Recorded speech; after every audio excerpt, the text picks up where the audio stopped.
esker hurbiltzearen, mi esker gaudena antolatu duzuen ekipo guztiari, mi esker gomidatuei, gero aurkeztuko ditut. Eta, bueno, goizeko 9:00etan babes betean sartu dira gure kideak horra barrura. Eta, bueno, hartu ezagun beste tartetxo bat, txalo zaparra bat emateko, Aintzane, Garbiñe, Einaut, Izia, Gorka, Garasita. Zuekin gaude.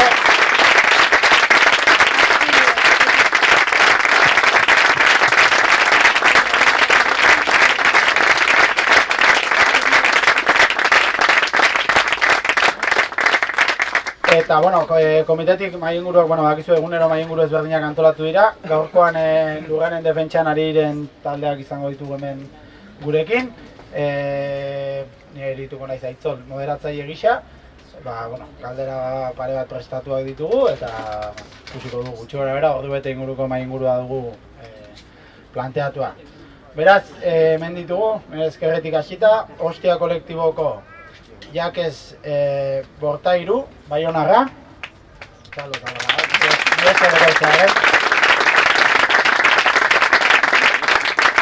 HT geldituko Gorka Ovejero Gamboa. Arruatzutik, Jagamatik. EH Bizirikeko Rebeka González de Alaiza Pérez de Villarreal. Erroetatik, Arabako mendialdetik. Eta Eki Petratik, Garalut, Iruñaga, hau bertatik, nire burutik.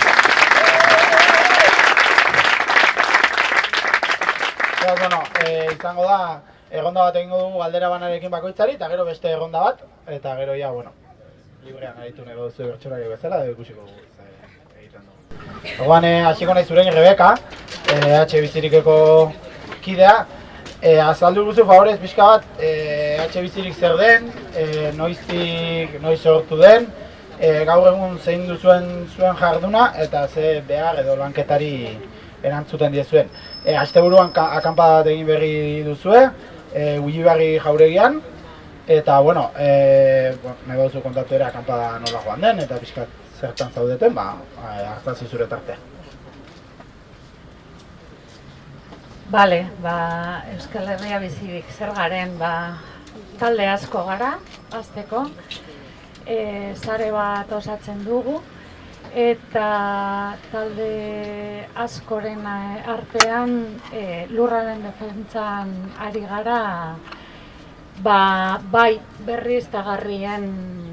sasi berriztagarrien kontrako aferan taldean daudenak, bai HTren kontrako mugimenduak, bai nekazaritzaren beste eredu baten aldekoak, eta, baita ere, orain fosilistak diren einean bai nahi dutela, barkatu oso orduri naiz, euskeraz egiten ari naiz, baina muga dut nire buruan.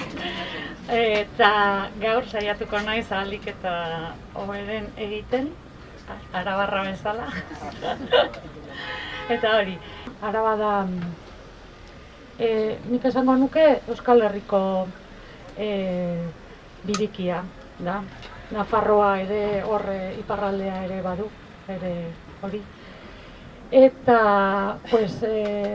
defentsan jorratzeko hori, zer den nondik jungo den jutekotan, ze nahi dugu gelditu, zentral hori. Resistentzia gune bezala izatea leku hori, hasteko pixkat beste modu batean ja antolatzen, ze zentral horiek ja tramitazioa ari da pixkat, ari dira ja azken momentura llegatzen. Eta, orain arte egin ditugun bai manifa, konzentra eta gauza horiek, borroka molde horiek, ja ematen du beste pausu bat eman behar dugula. Eta Bueno, batez ere gure kohesiorako, talde kohesioa auzolanean dan egitea kriston indarra ematen digu. Tailerrak izan ziren bai hori beste moldeak pixkat jorratzeko. Bai etorri dira hegoaldeko beste herrietan dauden pertsonak, adibidez El Salvadorrekoa, Hondurasekoa, Kolonbiakoa eta Palestinakoa izan genuen mainguru bat jorratzeko hori proiektu infrastruktura horiek zer eragina duten beste herrialdetan, pixkat jartzeko aurpegia, ze ari dira jasaten antzea, bizitza ari dira galtzen, hiltzen dituzte, defendatzeko, lurra defendatzeko. Eta, bueno, gure hemengo proiektuak esaten digute gure onerako direla, baina herri zapaltzeko, beste herriak zapaltzeko badira, gure onerako ere ez dira inoiz izango. Eta, bueno, gero kontzertuak egon ziren, mendimartzak, eta gero pixkat ere nahi genuen jorratu proiektu horiek etorretzen direnean, jendea kexatzen da eta ez daki pixkat zer egin, nola egin eta zer beldurtzen gaituzte, informazio gutxi ematen, eta zan pixkat ziurtasuna eukitzeko, bai ze pausuak emateko, bai sortzeko plataforma bat, alegazioak egiteko, edo dana dalakoa, ez? Eta, bueno, izan da auzolanez, danan, egin dugu posible, espazio hori, resistentzia gune, baina baitera pentsatzen dugu resistentzia, baino berreskuratu hasi behar garela kentzen digutena. Osea, beste imaginario bat zabaldu behar dugula.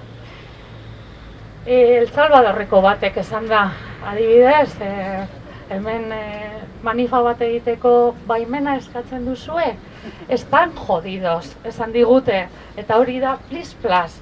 Osea, gure borroka baimenduta izan behar da, edo beste pausu bat eman behar dugu horren kontra, ez?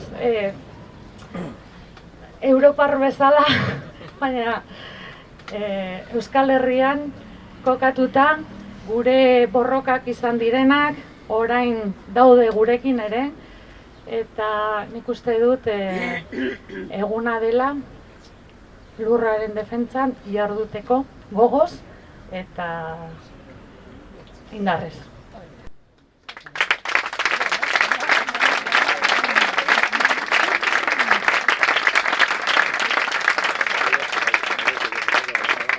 Mire esker, Rebeka. Kokatzeko Iribarri jauregia dago okerazpa naiz Gasteiztik ekialdera, gure indik mendebaldera eta Kanpezutik iparraldera, ez? Horregian, Araban, eta hori kokatzeko pixkata kanpada non izan den, aipatu baitu herri hortako eta bar. Bueno, Gorka hurrengo galdera zuretako da, Gorka Etxeete geldituko Nafarroako kidea da. Eta, bueno, abiadura handiko trena aspaldiko proiektua da, Hego Euskal Herriko lau lurretan. Eta, hamarka horietan proiektua geraldaketak izan ditu, eta noski proiektuaren aurkako borrokak ere bai. Bai, gizarte osoaren mailan, bai, abiadura handiko trenaren kontrako mugimenduan bertan ere bai. Orduan, Gorka, salduko diguzu favorez zertan den AHT-en aurkako mugimendua gaur egun. Eta bestetik, nahi baduzu sartu gehi luzetu bai, baina nola baloratzen duzun, ez? Proiektua sortu zenetik, hamarkada guzti horietan, bai Euskal Herritarrok komunitate bezala, eta bai bertako eragile sozial eta politikoek horri emandako erantzuna, edo, galdera zabala izan daiteke, baina ez zaren gehi luzatzen. Ez naiz luzatuko. Lehenik eta behin esan, Euskal Herria bizirikeko parte garela ere AHT gelditu, besterik gabe, ez? Borroka horretan ere bat egiten dugula. Hego Euskal Herrian ez, Euskal Herrian HTren aurkako borroka 1993an hasi zen. Hegoaldean HTren aurkako asanbladaren partetik hasi zen. Leizarango autobiatik eratorritako jendeak hartu zuen behin Leizarango borroka erdi galduta gelditu zenean hartu zuten HTren borroka, eta iparraldean gaur egun kade ezagutzen duguna, hoien aintzindari zen talde bat, ez dakit izena frantsesez esaten, baina haiek hartu zuten ere 93an borroka iparraldean. Eta era berean gaur egun Europan oso ezaguna den Balsusako, Italiako iparraldeko borroka 93an hasi zen, haiek ere autobia baten kontrako borroka egin ez zutena ikusita zer egin zuten, konturatu ziren HTA ere zer ekarriko zukeen. Orduan pixka bat ez da bakarrik Espainiar estatuko, de Frantziako, Europako eta elite ekonomikoen makroproiektuak dira, ezta? Baztango hor sartzen da, ez guk beti ikuspegi antikapitalista eta antidesarrollista eramaten dugu, ze ez baduzu benetan kapitalismoaren sustaietara jotzen, ez baduzu kritika radikal bat egiten, azkenean proiektu hauek etengabe etorriko zaizkigu geroz eta toki gehiagoetara, ez? Eta hor baztangoa brutala da, ez? Zer suposatuko lukeen arroztegian, ez dakitzen bat jende erdaldun, gune euskaldun batera eramatea, inongo loturarik lurrarekin, ez? Honen dela urte batzuk, aipatu dut Estentxo Rebelioneko lagunekin, baztandena joan nintzela lagun baten errautsak botatzera, eta Amaiurko laguna zen bat, eta nola esaten zuen, frantsesak nola diren baztanen, ez da? Etxeak eta iparraldeko egoera, ez, hegoaldera jaisten, eta ez dakit, eredua da, importantea suntxitu behar dena, ez da? Bueltatuz pixkat gure borrokara, 11 urtez asanblada, HTren aurkako asanblada bakarrik egin zuen lana, oso lan nekagarria, informazio gutxirekin, ze gobernuek ukatu egiten zuten informazioa, eta beraiek txingurri lana, txingurri lana egiten zuten, noraitera HTren ereduak zer ekarriko zukeen esateko, eta 2004an HT gelditu elkarlana sortu zen Hego Euskal Herrian. Eta Lemoizko eta antinuklear borroka ondoren, HTren borroka izan da, dudari gabe borroka handiena, anitzena eta zabalena, ez? Ni 2007an hasi nintzen borrokan, eta hor biltzen ginen antolakunde desberdinak, alderdiak, sindikatuak, ni sakanako talde, ez? Bertako herritar bezala, izan da oso anitza.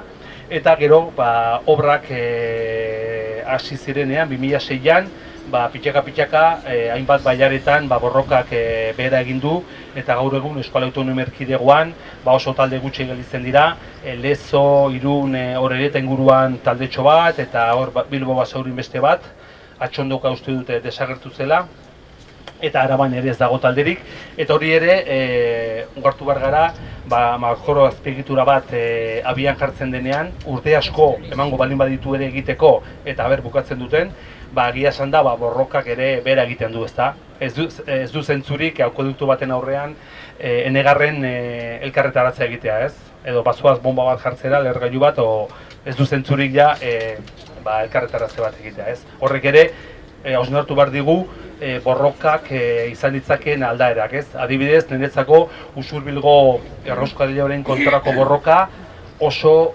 aproposa da jakiteko proiektua eginda ere nola jakin duten, segimendua egiten, salaketa egiten eta borroka jarraitzen, ez? Askotan ere jakin behar dugu etxaiak bere pausuak horrela eman ahala, jakin behar dugula guk ere moldatzen eta albaldin bada behintzat borrokan jarraitzen. Gaur egun Nafarroan dugu indar gehien HTren aurka, iparraldean zorionez 2052 urte arte gutxienik ez zutela abiadurrondiko trenarekin obrak hasiko esan zuten. Hemen bai PNV, bai Eusko Jaurlaritza, Euskal Gobernua eta bai iparraldeko, Pirineos Atlantikes edo departamentua bai saiatzen ari dira sektore batzutatik bultzatzen, baina zorionez geldiri dago. Eta guk hemen Nafarroan saiatzen ari gara alduguna gelditzen ez, baina bai atzeratzen. ze sistema kapitalismoa krisi larrian dago, badirudi orain berrarmatzearen dako emango dituzten diruak, osasunari, irakaskuntzari, gizarte zerbitzuei, baina baita, HT-ri kentzen dioten, hori da gure asmoa.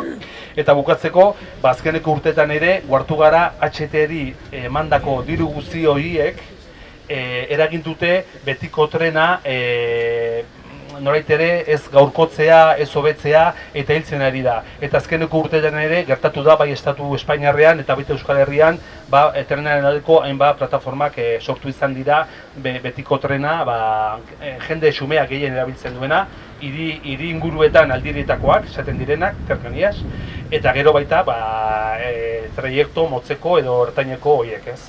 Hori da pixka bat gure borroka. Baina guk hor badugu borroka ideologikoa ere, eta hor esan behar dugu kapitalismoari egin behar zaiola nolabait ere aurre, ez? Hori gabe betiko zurrunbiloan ibiliko gara proiektu bat ez baldin bada beste batek. Eskerrik asko.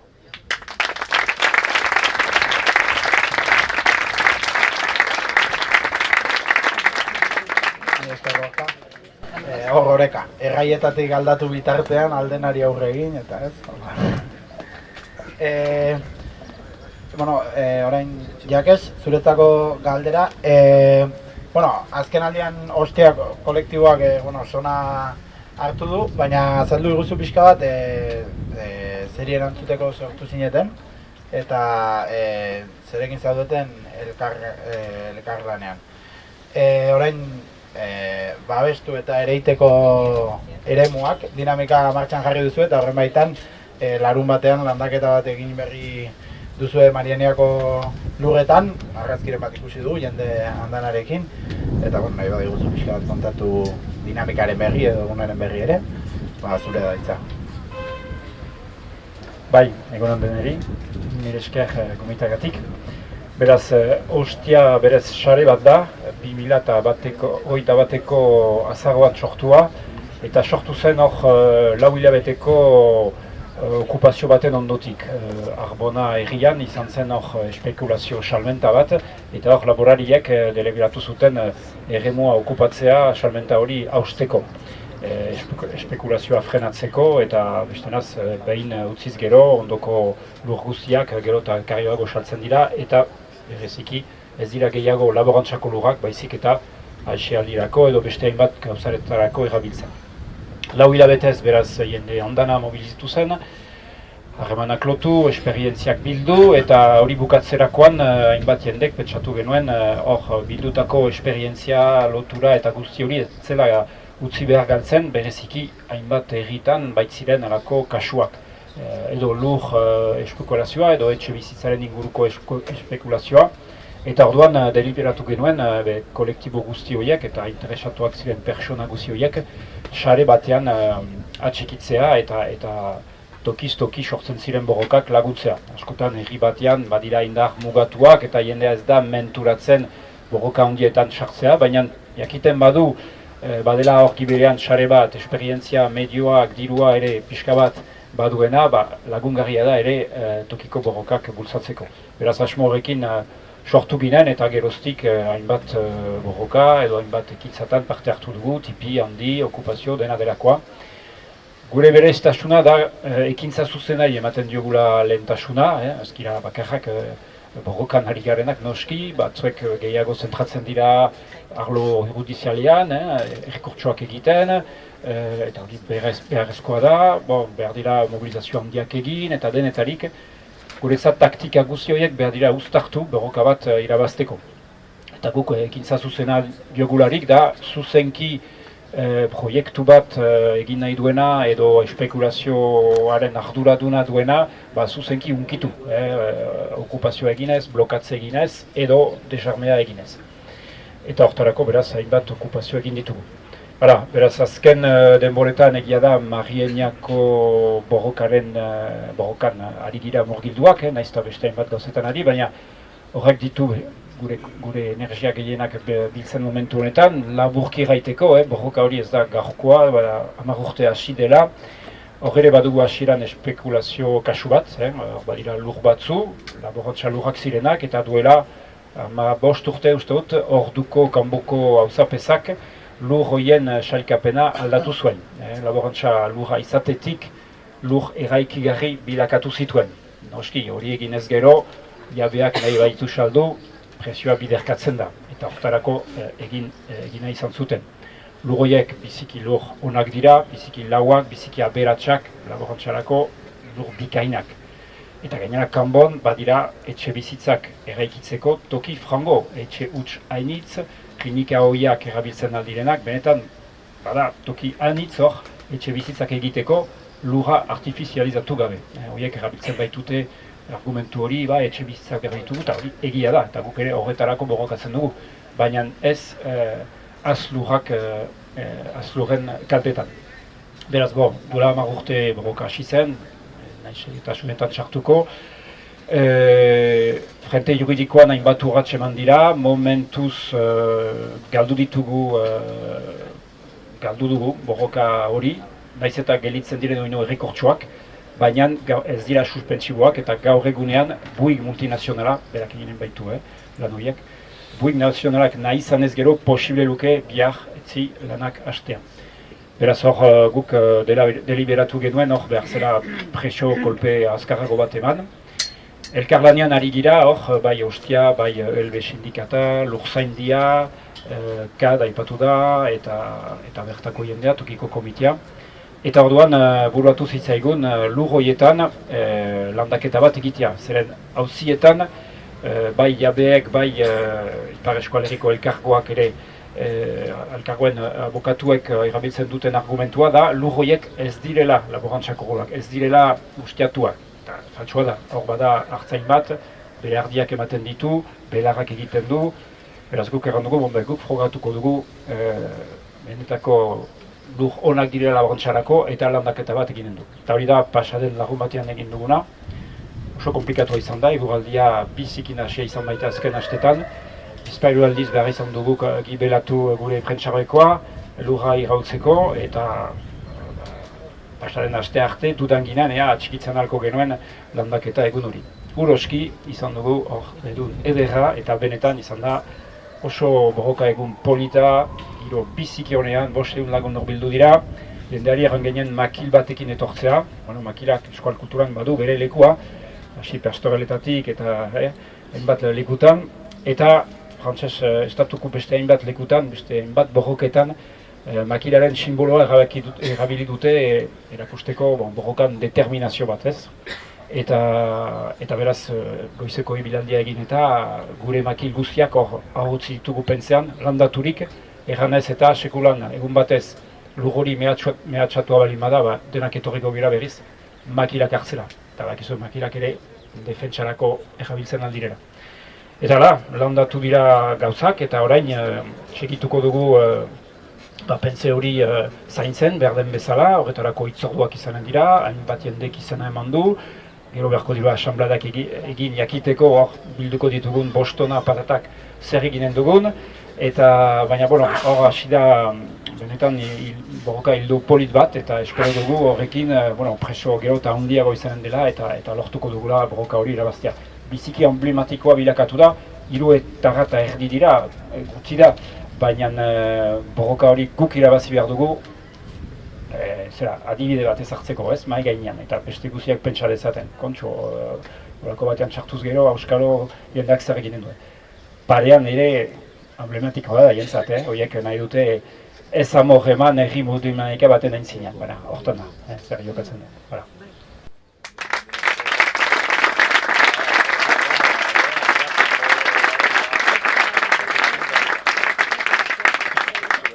Eskerriak ez, orain eki zure txanda. 5 urtetik behin, eki bilgune feministako kidea.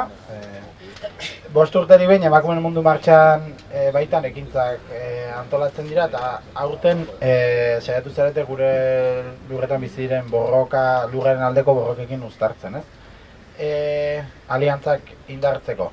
Eta 2005ko ardatzak, beste arloen artean, irakurriko testualki, bizitzaren jasangarritasunean eta elikadura burjabetzan oinarritutako ekonomia feminista eta lurraren zaintza daude.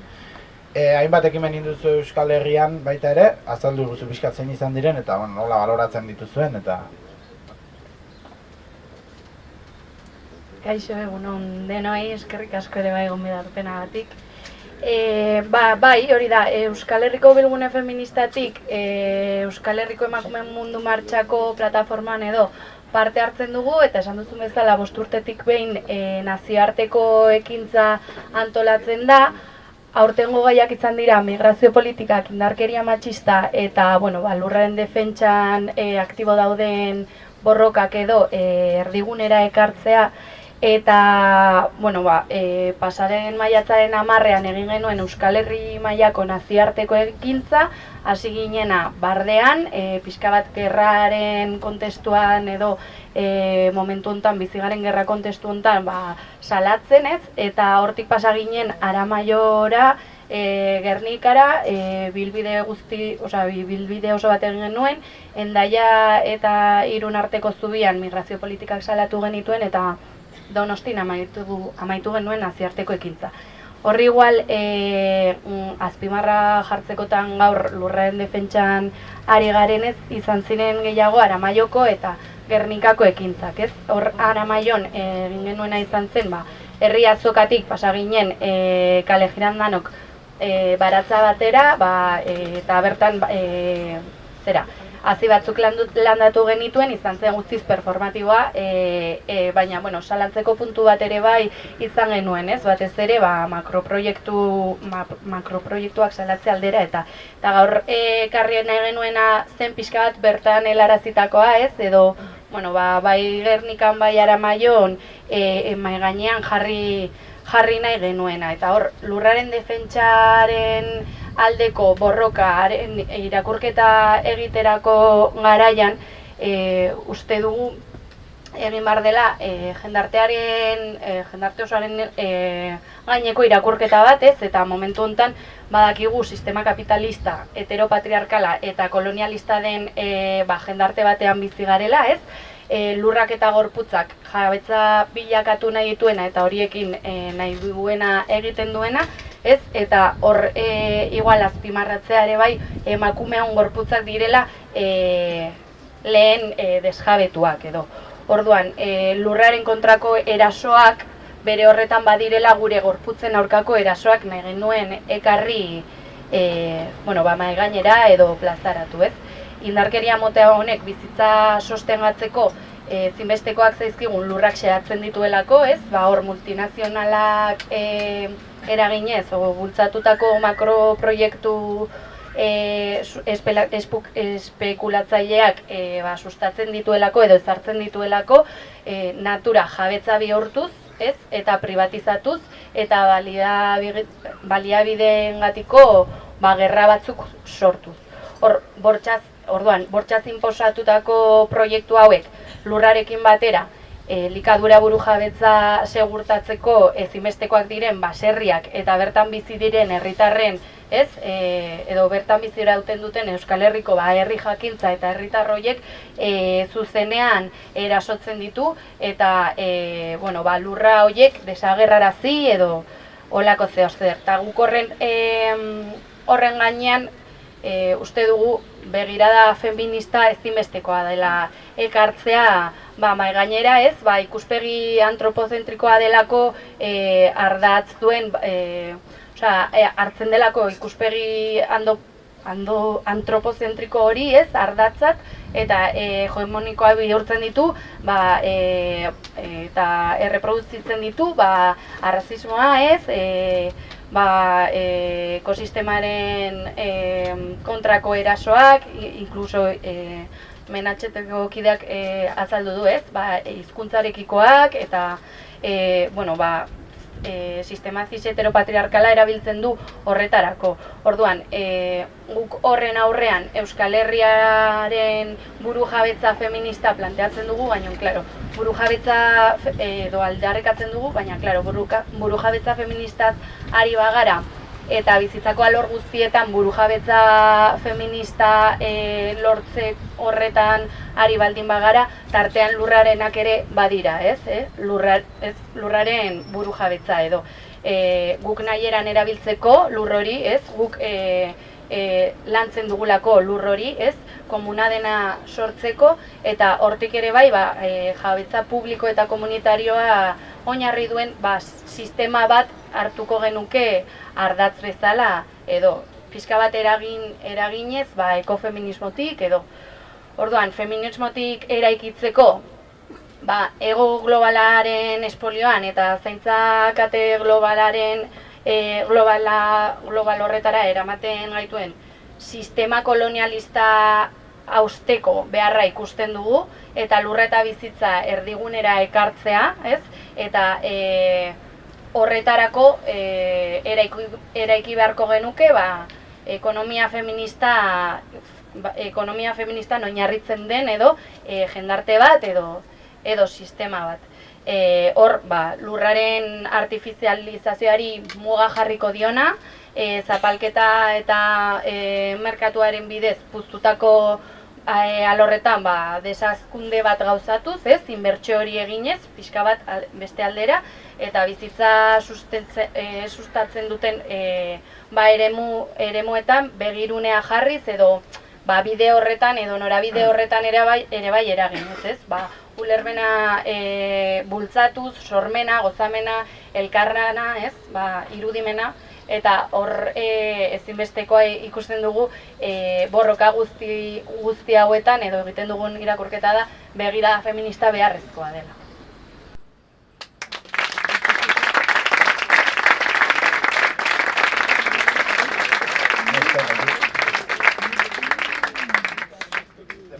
Rebeka, zurekin segiko dugu. Aipatu duzu, ez, oraingo helburutzat hartu duzuela kanpada hortan erresistentzia antolatzea, aipatu dituzu El Salvadorko eta Kolonbiako eta erresistentzia ereduak edo talde kohesioa landu duzuela. Noski, badakigu hemen elitei aurre egiten dienak errepresioa izaten duela, errepresioaren ezpata lepo gainean, eta badakigu EH Biziriko kide bat ere mozaldegia aplikatu zaiola. Nola egin diozue aurre, zuri gainera behitzen ditzen dut. Talde bezala nola egin diozue aurre horri eta nola aurre ikusten da, azkenean erresistentziak itzabietan etor litezken balizko errepresio kasuei aurre egiteko aukera. Begira, gainera izan da, ni jaso nuen hori, Mozal legea horre. Ari gara mugitzen enpresa erraldoien kontra. Energetikoak eta ez dakiz zer. Ari dira ere kontra egiten gobernuen kontra ari gara. Ze guk ikusten dugu nahiko lotura daukatela enpresak oraingo momentu honetan, kapitalismoan basati honetan, zuk esan duzun bezala, lotura daudela gobernuak eta enpresakin, eta nola egiten dute bat makroproiektu horiek gure lurraldetan jartzeko nahian, eta borroka ez baduzu egiten, ez da ezer nabaritzen da. Dana zegoen bezala dago, represio ez duzu jasatzen, baina azten bazara horren kontra indarrez, publikoki eta botereak, elite horiek egiten dutena da gobernuarekin batera nola baldintzatu gure borrokak, nola desegin, nola, kendu guk hortik ez, espazio publikotik edo ez, porque gainera talde txikia gara, baina ari gara gure artean gauzak komunean egiten, eta hori ematen du beste indarra bat, beste zera aurre egiteko, aie aurre egiteko. Eta bai, pues Mosalea izan zen, ni mendian nengoela, beste taldekideekin, eta nire etxearen aurrean, zentral eolika baten mehatzupean geunden eta hurrengo egunean izango zen lehenengo mendi martza antolatzeko Arabako mendiak azketik, eta baginen ikusten ibilbideak, simple, non egin goiko partean gero jendea hori aktua edo beste, hurrengo egunean, eta antze zeuden zipaioak dorre bat zaintzen. Dorre hori da haizea neurtzeko dorrea. Eta proiektu hori haizeindar enpresaren bitartez zegoen pentsatuta. Haizeindar da publiko eta pribatua iberdrola gehi Lente Vasco de la Energía. Eta, gu pentsatzen genuen, zipaiok egon behar zirela, zonalde babestu hori, Iturrietako mendiak babesteko, ez kapitalismoaren pika bat babesteko, baina antxe ginen. Eta bapatean etorri ziren nire gana, ni pizka nengoen ikustenea markatuta zegoela bidea, eta esan zidaten hori nire burua identifikatzeko. Eta nik esan nion, ezagutzen nauzu, nire etxe aurrean zeuden ez dakit zenbat egunero, ia, geldituta, segon kriston presioa jasatzen genuen momentu hartan. Gero salatu genuen eta, aretu zen, baina Mosale aplikatu zidaten. Zen ustailaren 2 eta, eskutitz bat jaso nuen hurrengo urtean, otsailean. Eusko Jaurlaritzaren seguritate saietan. Eta izan da pizkat mierda, ez? Mierda. Zer ari nintzen egiten ni horretarako? Ze babes gabe. Sentitu nuen amorrua, ez dakit, sensazioa, ez dakit, oiukatzeko gogoa, eta era pertsonalean zan ze desproporzio, zeo zer egiten badugu, baina, hori, pizkat arraroa. Taldea egin dugu aurre talde bezala, gero, Arabako mendiak azke Araba izegideken parte izan za, gero Euskal Herria bizirik pausua eman genuen, eta hartu genuen talde guztien ardura bezala, salatu, eta nahiko oihartzuna izan zuen, eta nik uste dut kriminalizazioa datorrela, nire kasua ez da Arastegi kasua bezalakoa, baina bai dela logika berdineko historia bat, errepresioa. Eta bai, lurraldean babestu behar dugu, bai landa eremua, bai naturaguneak, eta elite ekonomikoa dator oso gotzitz gure kontra jotzen. Eta borroka izango da itxela, luzea, eta denon artekoa egiteko. Hau da, talde txikiak leku txiki batean bateratua indarra hartzeko, eta hori da etorriko zaiguna, eta prest egon behar gara pausuak emateko, hor borroka hartan, eta ez dakit zer gehiago, iziltzeko da represioari, ez naute izildu, mugimendua ez da ere, hemen dago, jarraituko dut horrela, borrokatzen, eta hori da bidea, eta Euskal Herritarra bezala, pues, daukagu hori, memoria, ez? Memoria, borroken memoria daukagu, moldeak ere, kolektiboko egiteko gauzak ere daukagu auzolana, Araban kontsejuak, lurrak dira komunalak direnak, baso komunalak, eta pentsatzen dugu ara jun behar garela, ez? Privatizatuta, industrializatuta edo txikituta egon beharrean, babestuta, bizitza horren jartzea,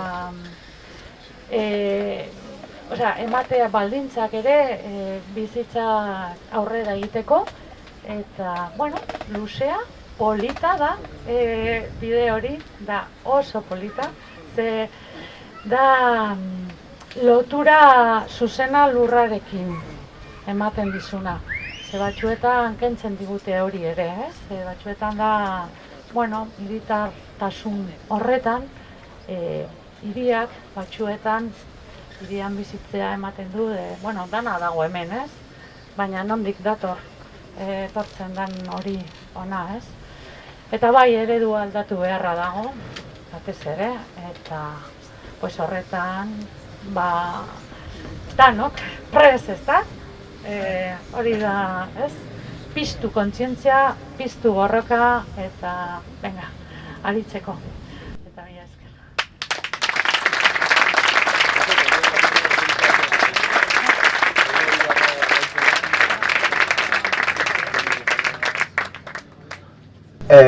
Gorka, zuretak orain, aipatu da sistema kapitalista eta lan indarranen esplotazioa da bere ezaugarri nagusietakoa, jabetza pribatuarekin batera.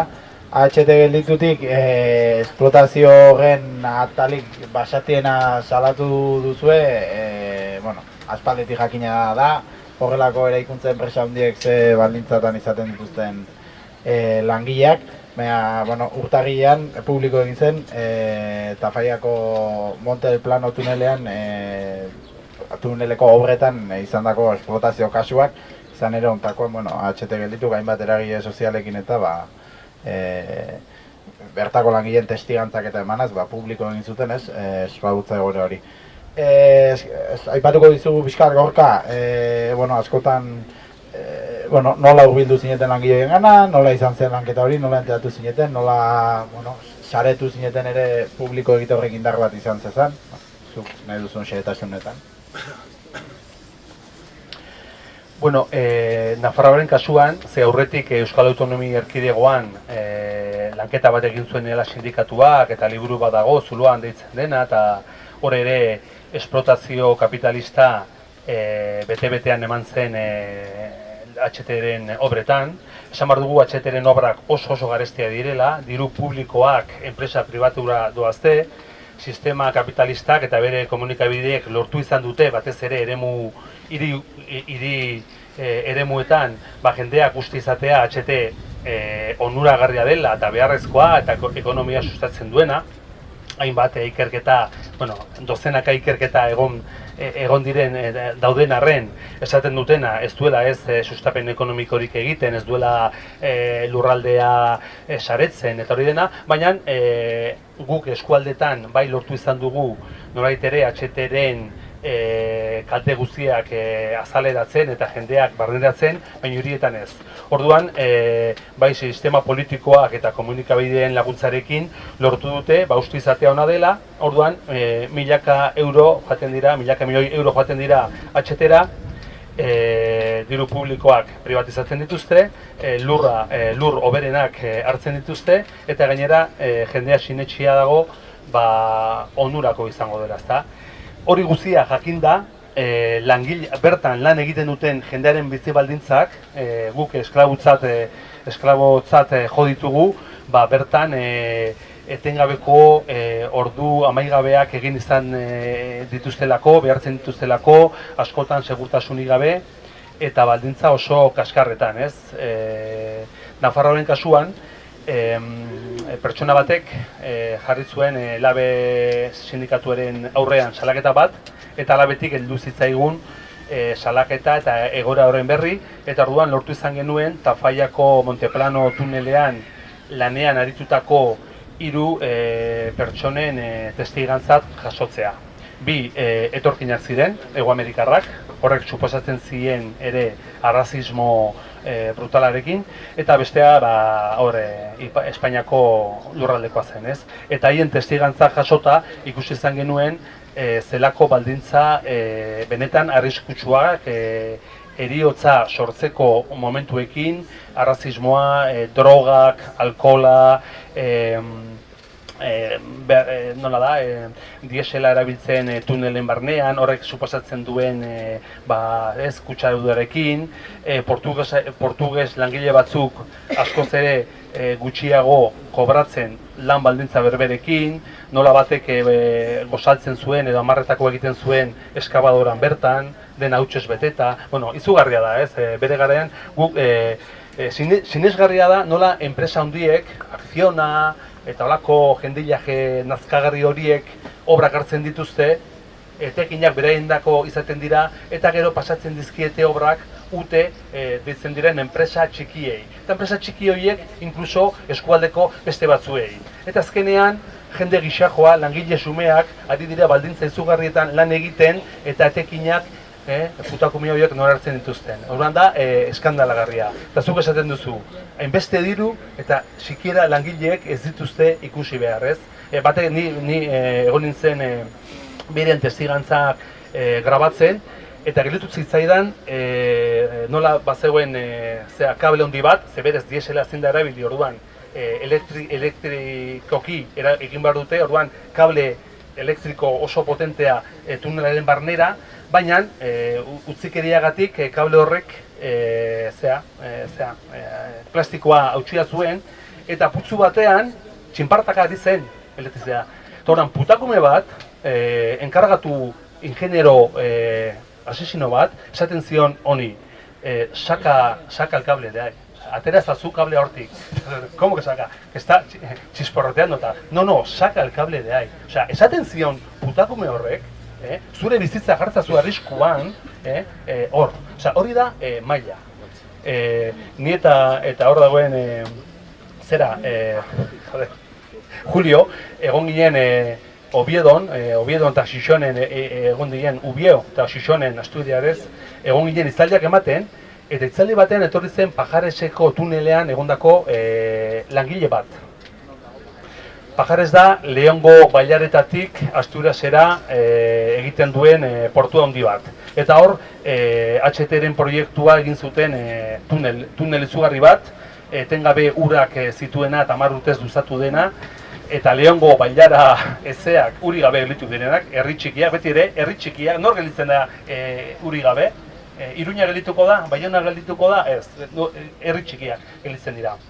Orduan, ura hasi zen esaten, lanean ibili nintzen hor, gero hartu nuen ardura bat, gero hartu ginen, bera lan arriskuen ardura da hartu zuela, eta onartu zigun, nola joaten ziren Pajareseko tunelean, ordu erdi baino gehiago tren txutxu batean, jostailuko tren batean, tunelaren obretara, eta alako batean, kurba batean, gizon bat erditik moztu zuela.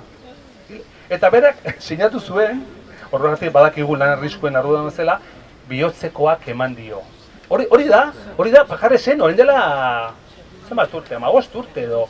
Osea, hori da langileekiko duten errespetua, ez? Orduan guk horregatik hartu genuen aurtengo gure urteroko manifa eskalbotzaren inguruan. Ni berez, HT egiten ari den langile bati ez diote gustora askua emango, baina aitzen duzunean ze baldintzak eta ze mespretzua haien bizitzekiko, ez hijo puta dago, ni benetan sentitzen duzu gorrotoa, benetan gorrotoa. Eta hori gertatu da hemen, gertatzen ari da hemen, gertatzen ari da eta gertatuko da, ze orain hasiko dira Puello eta inguru horietan tunelak egiten, sakanara etortzen baldin badira eta PNV-ek nahi duen bezala eskiora tunela egiten badute, gauza bera gertatuko da, eta gertatu zuen Euskal Autonomia Erkidegoan, eta gertatuko da Baionan, ze sistema, berriz ere, sistema honek baldintzatzen du hori, jende xumearen kontrako sistema da. Eta horretan borrotok behar dugu, eta arroztegiak oso ongi egiten.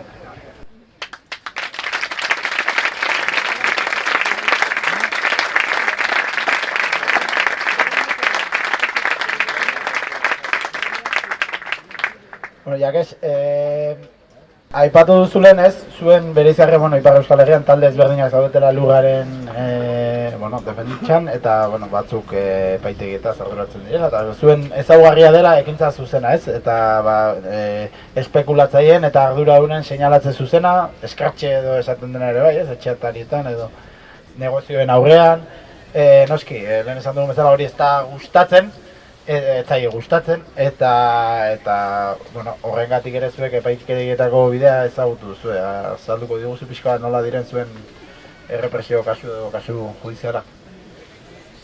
Bai. Gurea txikikeriak dira, hori entzun eta. Bai, errepresioa jasatea hori gauza normala da, behin eta interes handiak zalantzan ematen dituzularik, ez da sorpresa bat. Beti izan da eta beti izanen da. Hala ere hor bada azken moretan nabaritzen duguna, obrikien ezagutzen duguna, ez dakit denetan ematen den, baina bai Ipar Eskolegian, bai frantses estatu osoan, bada nahikeri azkar bat poderen aldetik hor mugimendu sozial guztien kontra hor presioa emendatzeko eta errepresioa gogortzeko. Hori ikusi zen hor jaka horrien mugimenduan, horaz omait urte, hor isunon dana bat bildu zuten, 100 zauritu izan ziren manifestaldietan, ikusi da ere mugimendu ekologisten kontra, entzuna dukezue hor zentzolin izeneko manifestaldi hori, hor 2023an, nun eta 100 zauritu izan ziren, eta nun eta estatu batek, frantses estatuak, prest agertu zen hor bere herritarrak hiltzeko urputzu bat zaintzeko. Hori gauza erregeria izan zen, egiazko gerla bat izan zen hor, ordu batez 5.000 grenada bota zuten grenada egiazkoak, lehertzen direnak, jendearen kontra. Eta kasik bi lagun hil ziren eta hori guzia.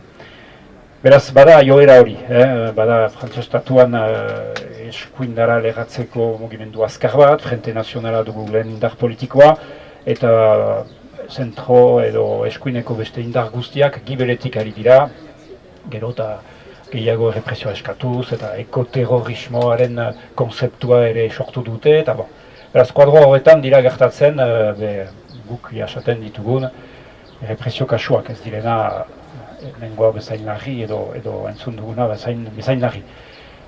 Bai, izan dugu lehengo hauzia hor buigek eraiki nahi duen proiektuaren maketa lurrez estali genuelako. Beraz, 2 metro karatuko makina bat handatu genuen, salbatzeko 3 hektara eta erdi. Eta hauzian harina izan zen kondena, baina buigek eskatu zituen damu domaiak. Eta lehen instantzian ez baitzuen aski lortu, 6.000 euro lortu zuen, deia egin zuen, eta 54.000 euro damu domaia eskatzen zuen, buigen irudia biziki kaltetu genuela, enpresa goiti bera baldintzatu genuelako, indarra genuen, ez da, gu pozik, hainbat gezur bota zuten, azkenean pasaden ostegun eman dute emaitza, eta 6.000-tik 8.500 pastu da, otorak, abokatuen gastuak eta guzti, 12.000 euroko isuna beharko dugu pagatu, min egiten du, hala ere, errepresio kasu hori guk erabili dugu gure alde, arazoa salatzeko eta pentsatzen dut ere borrokarako ere lagungarria izan dela. Ez da kasu bakarra, gure borrokan ere beste batekin ze izan dira, eta 2024ko apirilaren 10ean, 80 lagun sartu ginen hor kanboko herriko etxeko kontseiluan, eta trabatu genuen kontseilua 2 orduz hor eskilak jotzen, makilekin jotzen eta guzti. Etzen inongo bortizkereik izan, baina bukaeran hauzapezak nahi zantzolarik atera, jandarmak etorri ziren bultzaka, eta bultzaka hortan erori zen gure hauzapeza, eta buruan jo, eta plenta ezagri zuen, eta izanen da hauzi bat horregatik. Kristona montatu zuten, prefetak eta autetxien kontrako bortizkeria ari da emendatzen eta hori guzia, beraz gerta daiteke hauzi horretan kondena gogoragoak izatea, hor zen akusazio askilarriak baitira.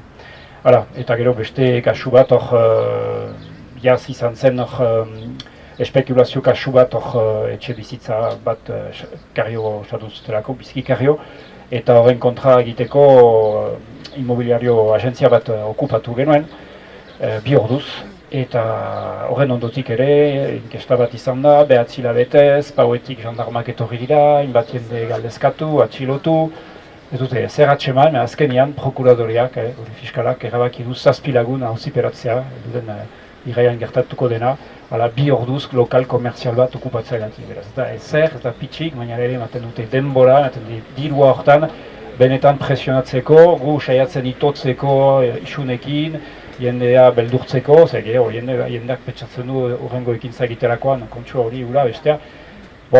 Hori hortaz konsiente gira, guk gure energia guztia ez dugu horretan sautuko, energia txikitzen dugu gure borrokaren zat, aurre eginen dugu albezala represioari, eta elkartasunez erantzunez ere dirua biltzeko edo, baina zentratuko gira gure funtsezko borrokan eta gure funtsezko etxaien kontra nozbait.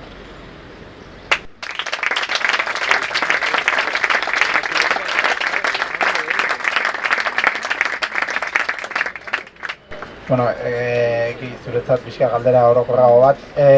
Euskal Herria daukenez, lurran zaintzan, zein dargune eta ulgune ikusten duzuen. Eta, bueno, egon zineten Aroztegiko kanpaldian ere, presente.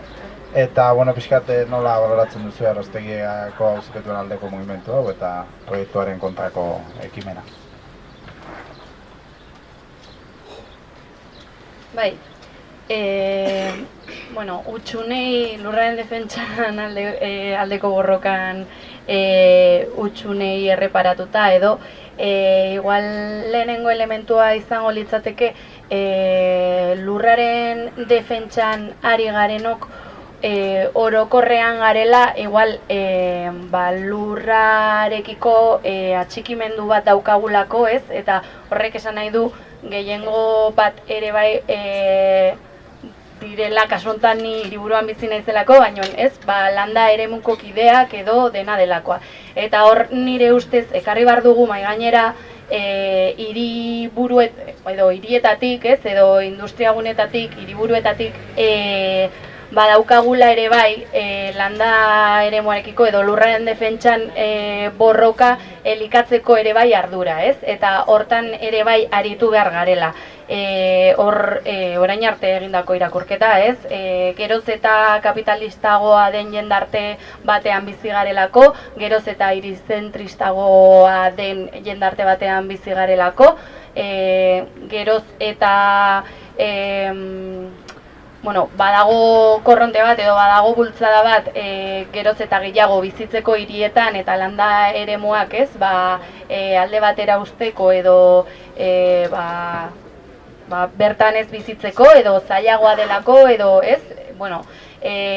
Hainbat oztopo baditugulako landa eremuetan bizitzeko eta bar, eta hor nire ustez puntuetako bat bada ekarri behar dugula erdigunera hiriburuetatik ere bai egin dezakegula gure aportazioa lurraren defentsan aldeko borrokari, ez? Eta gainera hiriburuetan ere bai badaude makroproiektuak, ez? Eta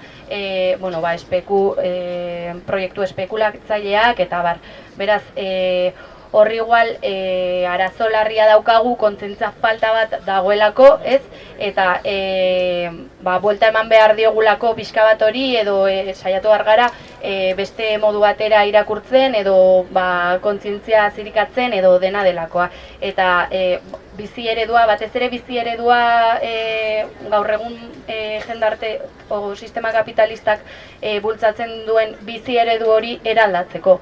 Eta horgako eta bako bat izan daiteke desazkunderako bidea edo norabide hortan jardutea.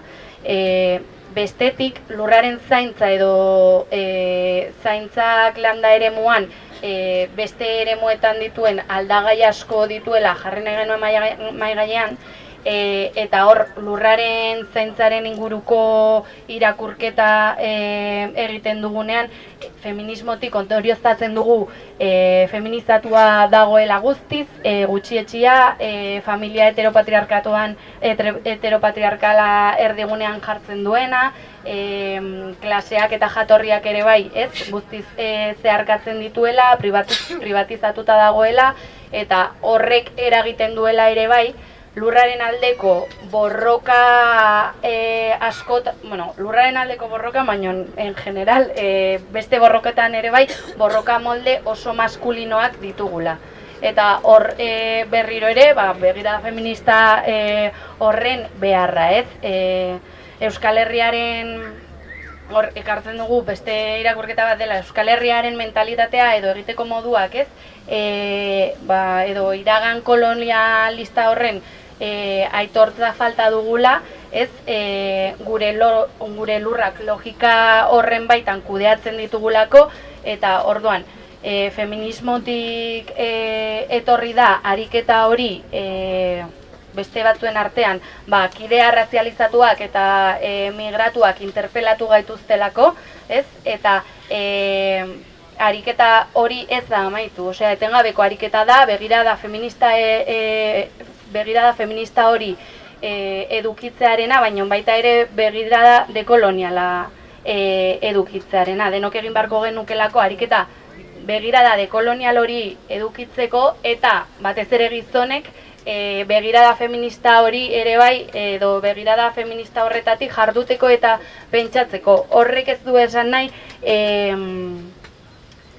banatzen ditudanik begirada feminista eta begirada dekoloniala, begirada dekoloniala bere horretan feminista ere badelako, baina askotan begirada feministatik jarduten dugunean falta zaigu begirada dekolonial hori. Orduan, hori ere bai ekarri behar dugu gure egunerokotasunetako borroketara, eta hor sartzen da bestelako elementu bat dela Euskal Herriko nazio marko orokorra eta intersekzionalitatea uztartzeko, ez, behar hori, edo, askotan errealitatea oso ezberdin, errealitate oso ezberdinen arteko talka ematen delako bertan, eta, hau ez dakit hutsune bat den edo, baina bada erdigunera ekartzeko elementu bat, ez? Ze, hor, nazio zapalkuntzaz ari garenean, ari gara ere bai, gure lurren ustiaketaz, kapitalismoak ahalbidetzen dituen basakeriez, HT-aren proiektua, aroztegikoa, gasodiak, parke eolikoak, osea, esne eta haragi industriare bai, osea, denetarik. Eta bestetik, agian indarguneak kartzeko ere bai, mahai gainera, egia da, naiz eta oraindik igual, eta hogeiago ekofeminismotik, baina mugimendu ekofeminista ez dagoen guztiz artikulatuta, egia da, badagoela jende bat horretan, badaudela gogo batzuk, eta badagoela norabide bat horretara joateko. Orduan hori bere horretan bada indargune bat, ez? Adibidez, zaintza ari garenean, ezinbestekoa zaigu bizitza bera sostengarri egiten duen ekomendekotasunaren inguruan aritzea, edo beste eremuetan baino argiago ikusten dugula, ez? Zein lotura zuzena duten zaintzak lurrarekin, naiz inguruarekin, ez? Zaintzek herriarekin eta zaintzak komunitatearekin, eta hiru elementu horiek, ez? Lurrak, zaintzak eta komunitatea, elkar josiak daudela ulertzeko gakoak ematen dizkigu ere bai, ekofeminismoak edo, eta irakurketa hori hortik eginda ez, uste dugu ere bai, karpen bat egiten duela edo egiten diola borrokari. Eta bestetik, mahai gainean jartzeagatik ere bai, ekonomia sozial eraldatzaileak gero eta oihartzun handiagoa izaten ari dira, uste dugu badela hor indargune bat, ez? Horrek ekonomia beste modu batera pentsatzera eta garatzera bideratzen gaituelako, eta hor ondorioz bizimodua beste modu batera pentsatzea edo bizi ereduak, erritmoak beste modu batera pentsatzera eramaten gaitu, eta horrek ere bai egiten du ekarpena. Orduan, borroka honek orokorrean lurraren defentsakoak, baina aroztegikoak ere bai, ez? Osea, bere horretan, esango genuke indarra hartzen ari duela zoritxarrez eta eskerrak, porque mierda bat da auziperatu, osea, como kriminalizazio hau ez, baina jarri ditu mahai gainean, osea, egoera honek diskurtso batzuk, edo erasoaldi, oldarraldi honek diskurtso batzuk mahai gainean, eta uste dugu, nahiz eta zerbait txarrarengatik eratorria den, aukera ematen duela ere bai, ez, pixka bat horretarako. Eta gero, Aroztegiko borrokaren gaineko irakurketari dagokionean, noski lurraren defentsaren egiten diren borroka guztien alde, beti, eta lehena aipatu dudan moduan, kapitalismoa, gure bizitzak, gure gorputzak eta lurraren kontrako proiektu txikitzaileak jartzen ditu martxan, eta makroproiektu horrek natura lurraren erabilera tradizionala eta ondare kulturala arriskuan jartzen ditu. Aroztegiko erresistentziak ekarri ditu galdera batzuk zentrora, ez? Zer nolako garapena nahi dugun eta noren esku dagoen lurraren etorkizuna, adibidez, eta hor Aroztegian ekintza zuzenak egin genituen horiek guztiok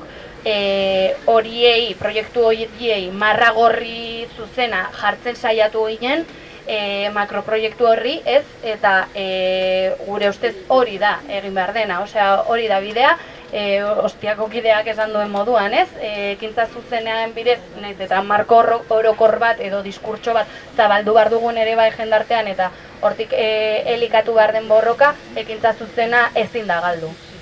Orduan, ditugun baliabide hoietatik jardun behar dugu, gure kasu horretan gorputzak, ez? Bazen baliabide bat, hor tenko mantentzeko, eta hor muga bat jartzeko, eta lehen adierazpenetan, goizean adierazpenetan botatakoa, ez?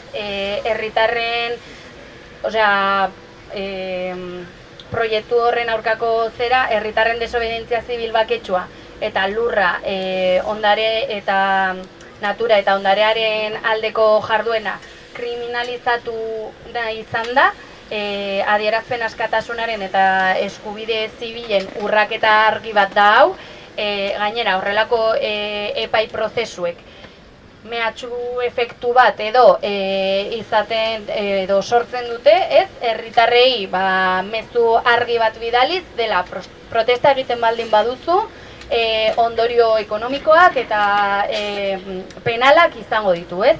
Eta horrekin eragin nahi dena da beldurra, ez? Eta parte hartze demokratiko bat oztopatu.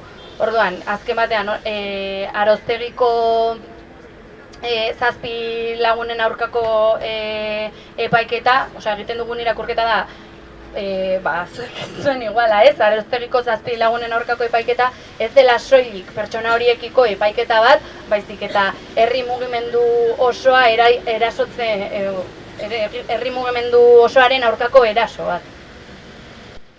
Horrarte, irakurketa.